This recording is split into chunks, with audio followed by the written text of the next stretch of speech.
Welcome back to DM-Nastics, the gym for dungeon masters to work out their minds. My name is Celeste, aka DM Sea Witch, and I'm joined here today by someone you might anticipate. I don't know. Oh, surprise, but not at all. Oh, no. I'm DM Neal, aka Joke Maniac. And today we're going to tie back to episode number 180, D&D on the Rise, which featured none other than Greg Tito. Oh, Greg. Yes, and that led to the creation of DM-Nastics number 149, Show 'em the Ropes. I don't know, it's just a common term that people like showing ropes. Are you sad you couldn't make a pun? Is that what? No, yeah. That's what that is? All right. Yeah, pretty much. Yeah. So in this one, basically, we proposed a bunch of scenarios to you all that what happens when you have a new player and they're walking into any one of these new scenarios? You know, basically, what do you do to help them? Tips and tricks. So we had a few different scenarios here. I'll blast through these real quick. So first time, a player enters their first combat. A player withdraws during social encounters. A player takes point in a social encounter for the first time. A player experiences their first character death. A player comes to their first puzzle. A player has a chance to detect their first trap. A player goes shopping for the first time. Or a player meets their first cursed item. So those were all the scenarios we threw out here, and we had a series of questions about how you might handle this new experience. So the questions we threw out there: what could you do to prepare the player ahead of time? 2, how could you craft the scenario to help the new player? 3, how could you use another player to help? 4, how could you use the aftermath to teach? And of course, number 5, you do you. Yes. So, I will go first. All right, do it. So I highlighted the one from Sparklefish, which, hello Sparklefish. Oh, hello. That's a magical forum name. Absolutely. And they chose to tackle a player withdraws during social encounters. And because of the nature of this prompt, not following the questions totally still works because it's more of like an exercise in thought of how would I do it? How would you do it? Mm-hmm. That sort of thing. So they thought about having the NPC engage directly. So if you see someone starting to step away and you're not sure why, you just have the NPC ask them a pointed question. It could be that the NPC is confused for some reason why they're not engaged. So they want their thoughts on the matter, or they're uncomfortable that the person's not engaged.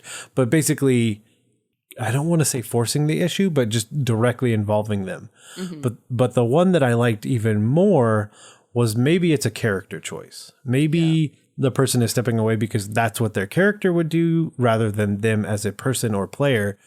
So finding out if they're doing something outside of the social encounter. So are you preparing a spell? Are you looking around? Are you doing X, Y, and Z that isn't this direct interaction with other people? And I thought, like, how had I never thought of that? Yeah. Yeah, seriously. Yeah. Yeah, it's definitely, I mean, there are so many different ways you have to learn how to communicate in a lot of different ways when you're playing these tabletop games, you know, so speaking as a player and separating that from speaking as a character, there's definitely a lot going on there. So I think it is super duper helpful, to set up these social encounters and have your players learn, you know, how to communicate and how their character communicates and how that might change from game to game. Yeah. Yeah, it just really felt like that's so simple. It makes so much sense. Why do I not do that? So don't reinvent the wheel. Just have your NPCs ask your characters questions. Yeah, and then be like, oh, well, what else are you doing? Because it totally makes just sense. I mean, thinking of when I'm in a social encounter and I'm not directly involved, what am I doing? I'm doing other things. I'm not just idly just breathing in and out. Not fading invisibly into the background. So it made perfect sense. So thank you, Sparklefish. Celeste, which one did you choose? Yes, so I wanted to highlight the post from DM Danielson. Thank you, DM Danielson, for always having great posts. Okay, and they chose to tackle a player goes shopping for the first time. So I really liked their answer to what could you do to prepare the player ahead of time.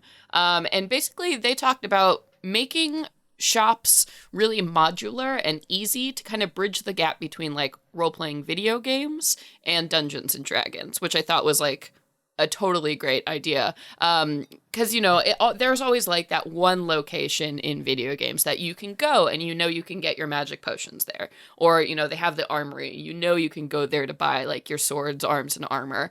And having that same consideration built into your D&D games, like, you establish there's always this town that the players can go to and they can go and spend money and get what they need.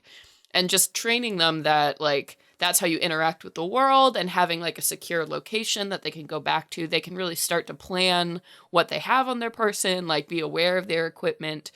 So really just making it like easy and bridging the gap there. I thought that was some super great advice.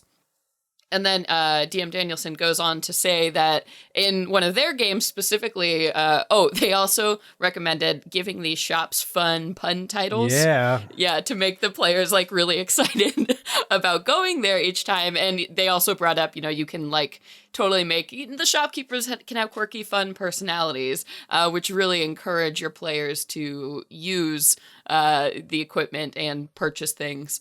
Yeah, so they told this story about setting up a shop called Tome Improvement. Yeah. Which, oh my gosh. And it turns out that this was a store that players could go to buy magic items. So they did, and great, and they were, really reasonably priced. But it turns out that the items didn't actually do what they were advertised to do. Oh. So the characters would have to figure that out. When they tried to use their wand of magic missiles, something else totally random would happen.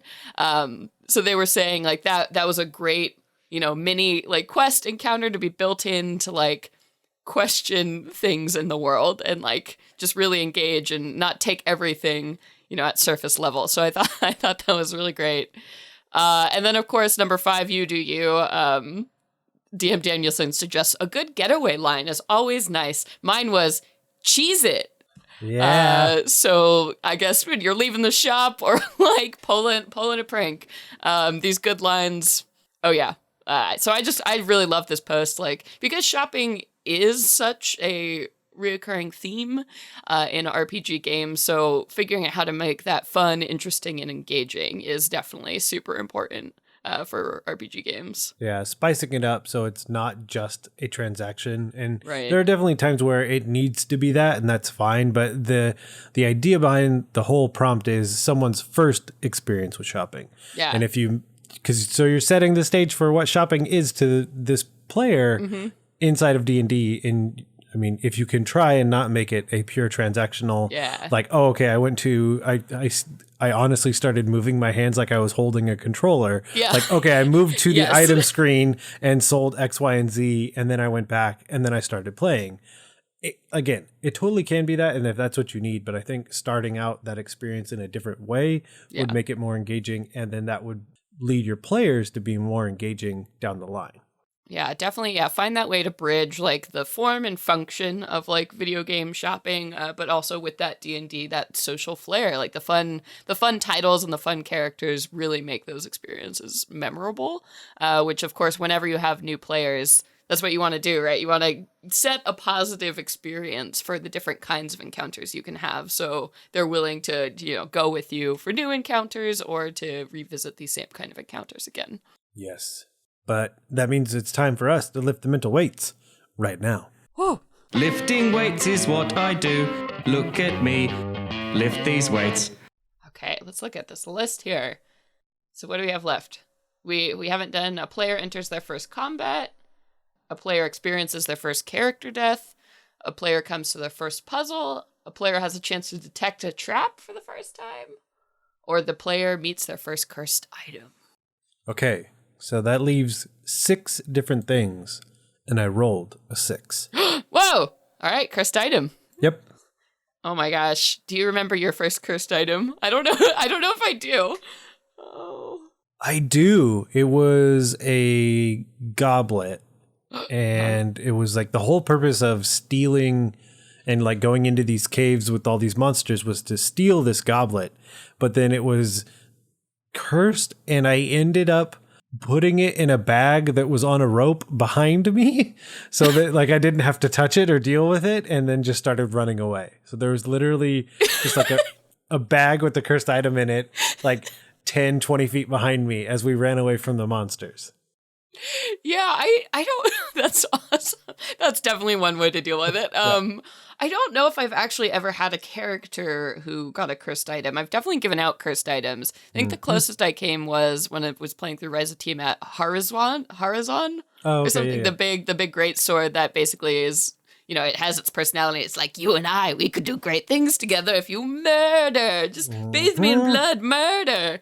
So it was always talking to me, but it didn't actually make me have to do anything. And so I had given one out recently, and the funniest thing to me was that the player, so the sword was there, and it was a sword of berserking. And I didn't really know who was going to end up with it. That's not really my issue until someone does end up with it. Yeah. And it was funny because they gave it to a companion. Oh no. So then the companion goes in to like do battle and then goes berserk and starts trying to kill everyone else. Oh no. So that was pretty magical for me. Yeah, I guess I gave out one recently where it was the sword of the Lady of the Lake. And basically, if you ever use any other weapon beside that sword, you're attacking with disadvantage. Oh, that's right. Yeah, so the sword like stakes a claim on whoever wields it. But anyway, how do we help players meet their first cursed item? We cheat and use some of the stuff that Letter Lost wrote down. I will steal a little bit because it is a great way to do it. It really is. Yeah. And basically, you'd need to give some signs. Yeah. Oh, yeah. Depending on what the curse is, you can give those signs, and if they don't catch on to them, then they don't, and that's fine because that's the purpose of the cursed item. That's the same way that we often suggest deadly traps, is that if you've given no hint that there is a trap, and then you spring a death, like a save or die kind of thing, it's not very fun. But if you have this person who's berserking and trying to kill everyone, and it doesn't seem quite right why they're trying to attack certain people, then maybe that's a sign. But if they don't take it and they just see the shiny sword and they really want to use it, well, that's fine too. Yeah. And I would definitely, as a follow-up to that too, I mean, start small with your cursed items, like even just something small and hilarious to introduce them to it. Like, you know, if you wear these set of gloves, like your hands turn green, like when you wear them, something that's totally like innocent, but might have strange consequences, because you got to ramp up to like big juju, like cursed items here. I would also suggest when you have a cursed item and it's the first encounter, build a way to undo the curse also into the item and make it like, you know, they can figure it out via roll, or somebody like they've heard a legend or something. So your player doesn't feel like they're just being eternally punished for one decision they made, because that's not fun for any new player or any player in general. And I think those small curses, if you will, are very memorable. Yeah. Because I usually make players roll on the trait table from like the 3.5 Dungeon Master's Guide. Oh, cool. And so one character had sweaty. And no other person at that table doesn't remember that they were a sweaty half-orc. Oh my god, yep. And so like if you had like this item, but then it made the person permanently sweaty, like everyone will remember that. Yep. So the interesting one was number 3. How could you use another player to help? Yeah, so I think this might actually be where the how to undo the curse comes in, because, you know, if you can all work together to figure out like how you might combat this, that would be a good way of bringing somebody else in to kind of ease the experience. Or allowing other players to recognize the curse, and then like, so going off of what you said and figuring out what the solution to the issue is, the other players could roll Arcana or History or something to figure out, oh, well, we definitely need to do X, Y, and Z so that they don't still have this curse. Yeah, or maybe even like whoever has the curse doesn't really realize this is happening. So maybe you give clues to the other party members about like something strange is going on with your companion here. Yeah, that'd be super fun. Like, hey buddy, did you know there's like a cloud of flies just like around your head all the time? The player's like, what? No, I don't know what you're talking about. Yeah. Curse denial, definitely the best aspect. Oh yeah, super fun. how could you use the aftermath to teach? I mean, I think that's a lesson you only have to learn once, like picking up the shiny, obvious treasure. Maybe isn't always the best thing to do. Because some people genuinely do not know that trope. So this is always a hard lesson to learn. Yeah, because it could also be that if you invest that time, that effort, then the item doesn't affect you.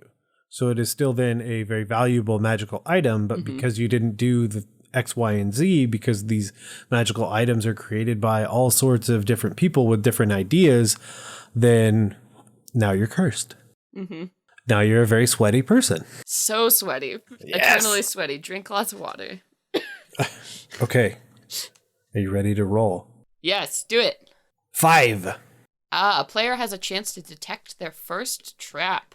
Ooh, this is interesting. How would you introduce that?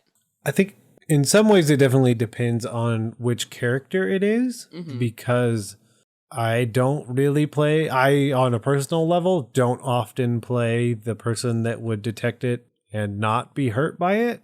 Mm-hmm. You're a big stompies. Yeah. And so that's okay. That can be my first experience, is stepping on a trap and getting the full brunt of it. And maybe it's that I do a really good con save, or that I do this. I mean, I think for me, it's what do you think that player needs to learn from the first trap? Because if it's the rogue and they're not doing, again, going back to the cursed item though, also, if there's no signs of the trap, that's a tough way to have that first experience go down. Yeah, almost the same advice as the cursed item. Yeah, you got to give those signs. Like, I always love, putting like skeletons around the entrance to like a dungeon, or like beware, or like making it very clear, like, hey, you should hire someone to take you through the dungeon, or like having dungeoning experts in the world, like as a profession that is known to people. So if they're listening to the lore of your world, or, you drop in these hints, they'll know that this is something important and something they have to watch out for. Yeah. And again, definitely needs to be a sliding scale here. Yeah. Yes. And some of the more typical ones would be a pit, and you fall into a pit, and it's not fun, and you get some amount of damage, but you get out, and you're mostly just embarrassed. Yep. And you figure out how to get to the other side, or that there's something down in there. Yeah. I mean, because the ever sliding scale of that kind of thing is that you have this is not nice. I apologize to any player that experiences this, because the DM heard me say it. I've said it before. So you have a pit trap, but unbeknownst to you is that above is a second area, and that opens and drops a gelatinous cube into the pit that the person fell. That is rude. Yes. Yes. No. Oh man, that's rough. Just perfect fit. Just slides out of the ceiling straight down into the pit, and there you go. Oh, R.I.P. Yep. It's perfect. I would also say, as a note, before you even get to this point in game, if you have new players, tools can be really, really difficult to understand, especially in like 5th edition D&D. It's just they don't do a great job of explaining proficiencies and how those work. So if you do have a rogue in the party, make sure they understand what they can do, with their thieves' tools, with how investigation checks for traps work. Just go over that in basic character creation, because I promise you, people are just pretending they understand what's happening for the first game. I've played D&D 5th edition a whole bunch, and I'm still like, what? I have to review those rules quite a bit. I think we were talking about it. I was so just taken aback that I effectively used tools for one of like the first times when I was at Gen Con. I was like, I used them, and it was really beneficial. It was amazing. Yeah. Yeah. They're a tough sell. Yeah. So make sure that you know how that works. Because it's not fun to catch somebody and go, "Ha, I got you," if they literally didn't understand how they could have changed the outcome. Yeah. But again, got to figure out what they need to learn, because the whole gelatinous cube thing could be teaching the idea of the third dimension. We've brought it up before, and it's okay to bring it up again. A lot of D&D is viewed, because you're looking at a battle map, and that's what you're used to, kind of in a 2-dimensional space. So the fact that something came from above Just feels weird, revolutionary, and now absolutely terrifying. Yep. The world of horrors you Yes. can encounter just opens up immensely. What do you mean there's something above 6 feet? What? Wait, I can fall? Oh, no. Oh no. Awesome. Okay. I rolled one more time. Okay, what'd you get? 4. Player experiences their first character death. Ooh, that's a doozy. So this is a fun episode of DM-Nastics. Super fun. Wow. Okay. Well, let's just go for it. Character death is always rough. I feel horrible every time I've ever killed a character, and I think you need to keep in mind that everybody is going to feel bad about a character death. So give it space, give it room. If you're playing with new players, I would recommend not killing characters. Sometimes it's okay. If you're like on tier 1, it's okay to have, a secret health potion in the party. It's okay for somebody to swoop in and save a party last minute. Maybe consider instead of a TPK, everybody does go unconscious and they wake up, bound in a cellar with none of their stuff. Like there are 100 ways to not just murder characters. And especially for new players, I think you should consider those before really bringing home the character death issue. Yeah. Well, and I think one of the worst case scenarios would be that no one's sad about it. And that like it isn't an impactful thing, because it definitely needs to be. Mm-hmm. I mean, it's not bad because it does establish that it is a world in which people can die and things like that can happen. I do agree though, like it's not great. And you mentioned a TPK, but in some ways a TPK is easier to deal than with. Just one character dying. Yeah, than one character dying, because everyone can get swooped up.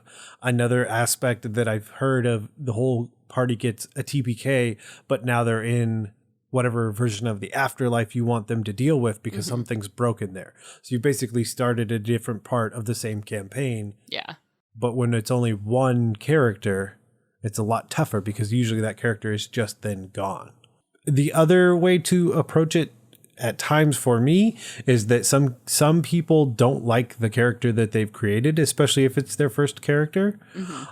So being willing to have that conversation and possibly intentionally kill a character. I mean, thematically, that's what I've done before. Someone just really wasn't working out with their character, so we killed them, and it was really impactful for the group because they were a family member of a different character in the group. So that was very impactful. Yeah, I would say, I mean, I've been playing D&D for over 10 years, and I've probably only killed maybe 8 or so characters in that time. And the huge majority of those I had spoken to the player beforehand, and they knew it was coming and it was going to be part of a story. Usually because the player had to leave the campaign, somebody was moving away, or they just had to step out and, wanted to give a meaningful end to their character. So it's definitely not something to be thrown about lightly. Yeah. And the other thing is to kind of go through the thought experiment or exercise depending on what it is. Because if it's a one shot and you end up killing them, you kind of need an out for that, in that you don't want them to then just sit there the whole time. Yeah. Especially, or like at a convention game. So having an NPC that they could play or something like that. Or if it is your long campaign and that happens, having the idea of not continuing the campaign that session. I didn't mean cancel the whole thing. That's not what I meant. Canceled. Done. We're done. One of you died. No, but the idea of not continuing that session again, now that person is just sitting there without anything to do. Yeah. Ugh. But anyway, just tread carefully. That's... Ugh. Yep. Okay, well, on that fun note... Whee! Yeah, if you wanted to get a hold of us and let us know about how you killed a character, definitely head over to Twitter, where you can find us at DM-Nastics, all lowercase, all one word, where you can find my handle at Jotmaniac, Jack of all trades, master of none, IAC. And of course, you can find Celeste at... See, Conowitch. Whoa, crazy. Yeah. And if you are a silver dragon or higher on our Patreon, you can check out the first of our new series called Flashback Episodes, where a couple of us talk about an episode that happened in the Yonder and just talk more about it. And this week, we will talk about episode 138, Sports and Games. But rather than let these mental gains go to waste, let's head over to taking your supplements. Taking your supplements! Dear Celeste, Dear Neal. you have something to talk about. Ya basic. I do. Yes, it's basic. I figured with this episode, we're talking about new players, new encounters, things of that sort. So I wanted to talk about Beyond the Basics, which is a product that just launched on the DMs Guild. I think, yesterday when we were recording this. But yeah, so essentially what this is a huge team of writers, kind of spearheaded by Jeff Ellis as the editor and lead on this project, got together and took all 76 monsters that are included in the basic rule set for Dungeons and Dragons, and then wrote an encounter for each and every one of those monsters. So the basic rules are basically the free version of the game that is available for Dungeons and Dragons. So you don't have to spend any money to pick up the basic rules. You can download those from anywhere. And this product, Beyond the Basics, will give you a full-on encounter that's meant to run about 3 hours, designed around each of those monsters. So this is pretty wild how many awesome people are on it. I contributed a few encounters in here. So you can check out mine. I did the Adult Red Dragon, I did Bugbear, I did Centaur, and then I did Dire Wolf. But there is just so much content in this book, and with this amazing art cover by Jen Vaughn, layout by Ann Gregerson, logo by Kayla Klein, just a ton of really cool contributors worked super hard on this project.